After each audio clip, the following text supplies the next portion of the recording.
practical, such as rural or remote communities. It's also an exciting place for where fiber and cable are impossible, such as aircrafts or cruise ships.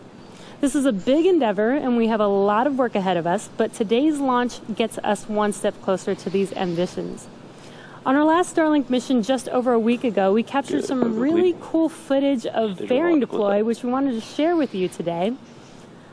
And there you can see on your screen the fairing deploy. You can see the second stage clearly with the Starlink satellites making their way to their targeted orbit. One of my favorite videos that I've seen so far. If you're interested in getting future news about Starlink, about our Starlink service, head over to starlink.com and sign up for updates.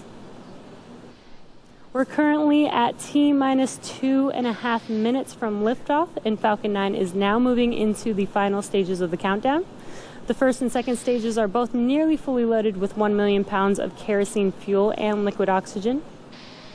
Super chilled liquid oxygen, which, as I mentioned earlier, is our propellant oxidizer. And that's what's creating those white clouds around Falcon 9 that you see on your screen there, and that's when it gets exposed to the warmer ambient air. First stage finished prop loading at T-minus 3 minutes and second stage at T-minus 2 minutes. And coming up at T-minus 60 seconds, there will be a call out that Falcon 9 is in startup. This means that the rocket's autonomous internal flight computers have taken over the launch countdown.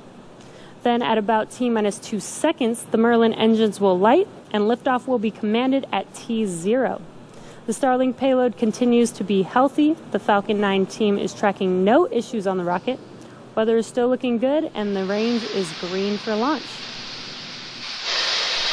And as I mentioned, we are at T-minus 1 minute and about 15 seconds here. So at T-minus 1 minute, we will hear that call out for Falcon 9 being in startup. And from then on, the vehicle will basically autonomously make the decision if we will be launching today.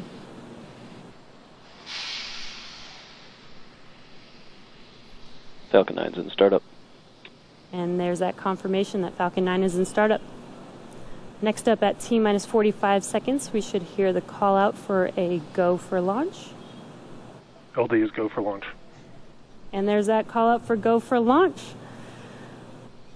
So as we're approaching T0, it is T-minus 35 seconds. Let's watch and listen into the nets and watch this liftoff of our 30 seconds.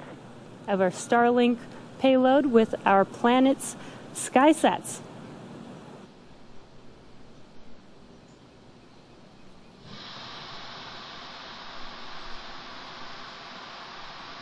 T-minus 15 seconds. Falcon 9 is configured for flight. 10, 9, 8, 7, 6, 5, 4, 3, 2, 1, 0. Ignition. Liftoff of Falcon 9 and Starlink 8.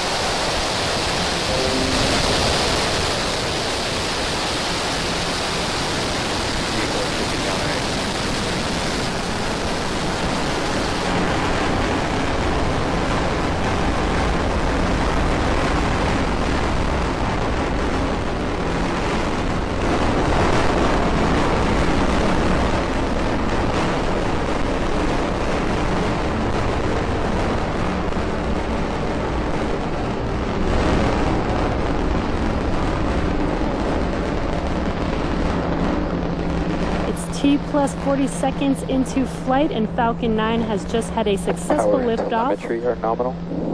A successful liftoff from pad 40 for its first Starlink rideshare, carrying 3 Planet SkySats and our SpaceX Starlink satellites.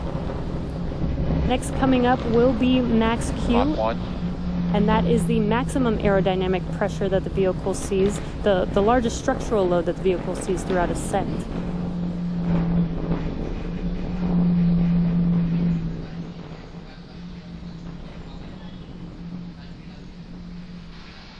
Max Q. And there's that call out that we just passed through Max Q. Next up will be 3 events happening back to back, and that will be MECO, or main engine cutoff, stage separation, as well as second engine start, or SES-1. Main engine cutoff, or MECO, is when all 9 of the M1D engines shut off and slow the vehicle down in preparation for the next event, which is stage separation.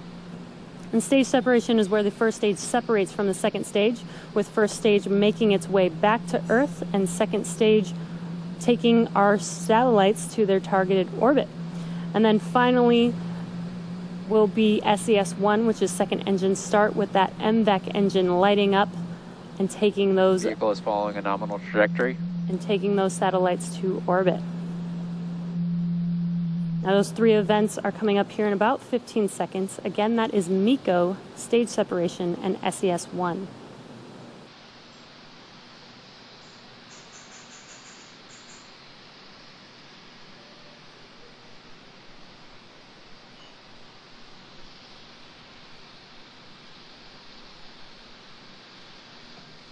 MECO. Stage separation confirmed.